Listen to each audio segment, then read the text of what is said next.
Hi everyone, welcome back to my channel. My name is Sanjana, and in today's video, I'm going to discuss with the increased rates that we're seeing lately, I want to talk about how I'm managing my investment portfolio. So if you're interested in finding out, then please keep watching. Also, just quickly wanted to preface that this video is non-financial advice. I highly encourage you to do your own research, seek professional help for your personal situation and your circumstances. I do have a disclaimer in the description box down below as well, in case you're interested in reading that. Now, you guys all know I made a video very recently about refinancing my home loans or my investment loans because I wanted to be able to extract some equity. Now, of course, not only that, I do also want to obtain a lower interest rate. We are seeing interest rates skyrocket over the last few months, and I definitely want to make sure that I am in the best possible situation for myself, and this is what I'll be doing. So given that I was already with a bank, unfortunately, my interest rate was not allowed to get changed. I did ask many times, but unfortunately, they couldn't actually provide me with a competitive interest rate, so I have to change banks. Now, there are some banks that are also offering cashbacks as well, so I took up that opportunity to obtain a cashback as well. So let's go through my current loan structure. So this is just before the refinancing has taken place. I've got 2 investment loans. Yes, you may ask, but you've got 3 investment properties. Well, one of the investment properties is actually a duplex. It is earning me 2 sets of income. It's managed separately. 2 separate sides of the house are paying towards my mortgage repayments.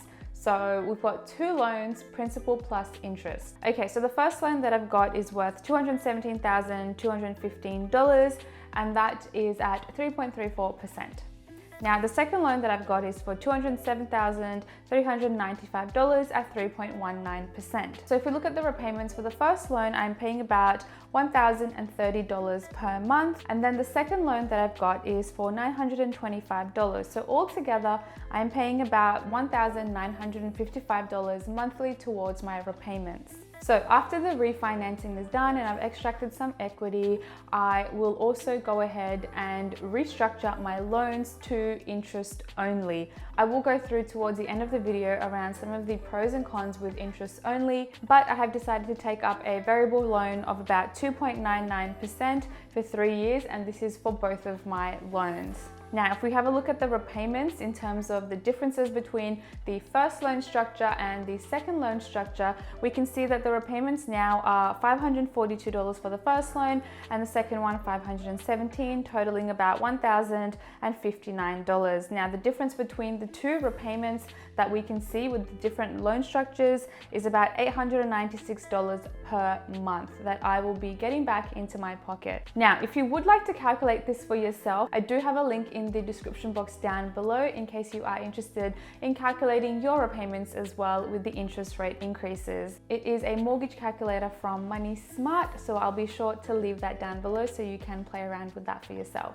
Okay, so that's what I'll be doing with my investment loans. So let's talk about some of the pros and cons associated with converting to interest only. So obviously with interest only, you don't need to pay the principal repayment back for your home loan. You just need to pay the interest component. So this means your cash flow is going to increase. And at the end of the day, that means lower repayments. Now, the second reason is that you'll be able to accumulate more assets. So obviously with the increased cash flow, you'll be able to accumulate more assets if you're not worried about debt. It also means you need to be comfortable with increasing your mortgage term for a little bit later. Another pro associated with interest only as well is that you have extra cash flow, which means you are also able to increase your emergency fund as well. You're able to decide how you want to spend that money. That could be for investments, that could be an increase in your lifestyle, it could be for a various range of things, and that is why many people decide to select interest only.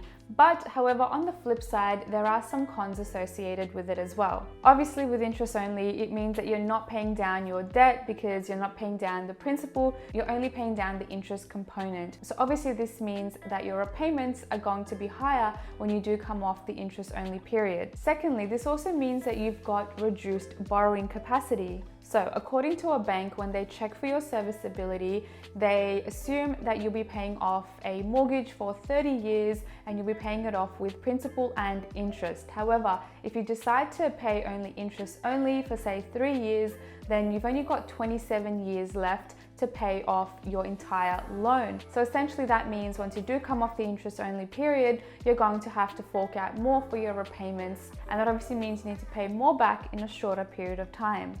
And that is why that sort of leads to the decrease in borrowing capacity. And of course, given that interest rates are a little bit higher as well, that means at the end of the day, you are going to be paying a little bit more for your 30-year mortgage. So that's a little bit about what I'm doing with my investment properties. This is a strategy that works for myself. You do need to take into account your own personal situation. This may not be for everyone.